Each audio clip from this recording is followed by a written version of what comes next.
siap memberi salam. Assalamualaikum warahmatullahi wabarakatuh.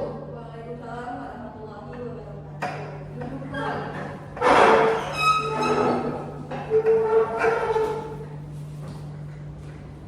Selamat anak-anak. Pagi ibu. Apa kabarnya hari ini, sehat? Sehat. Alhamdulillah. Semoga kita selalu diberikan kesehatan oleh Allah sehingga kita bisa selalu belajar ya. Baik, sebelum kita memulai pembelajaran pada hari ini, mari sama-sama kita berdoa terlebih dahulu agar diberikan kemudahan dan kelancaran dalam pembelajaran kita. Ketua kelas boleh tolong memimpin doanya. Doa dimulai.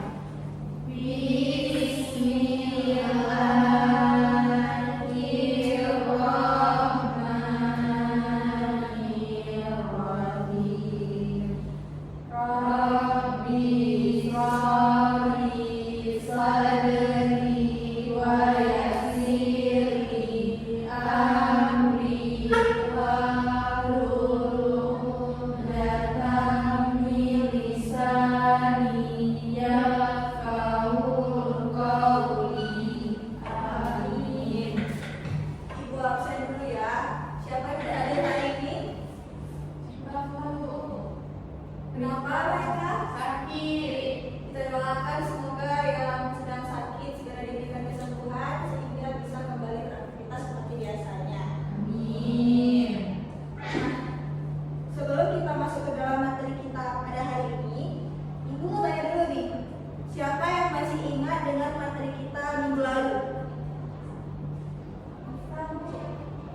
Yang kita tentang apa dan masih sedikit Tentang teks berita, yaitu teks yang melaporkan peristiwa atau kejadian yang faktual dan aktual kepada publik yang bisa ditemukan di media cetak, elektronik, dan digital.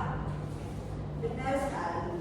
Teks berita adalah teks yang kita gunakan untuk memberikan kabar atau informasi kepada masyarakat tentang peristiwa yang benar-benar terjadi. Di dalam teks berita itu ada 6 unsur penting, yaitu apa, siapa, di mana, mengapa, bagaimana, dan kapan, atau yang sering kita sebut dengan hadis simbol. Nah, materi kita hari ini juga masih terkait tentang teks. Materi kita hari ini adalah tentang teks narasi. Nah, kalian pernah baca cerita-cerita rakyat, mungkin seperti Malin Kundang atau Timun Mas? Tahu nggak apa perbedaan antara teks berita dengan teks narasi atau teks cerita?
tertuntut untuk menghibur atau menyampaikan pesan moral kepada pembaca.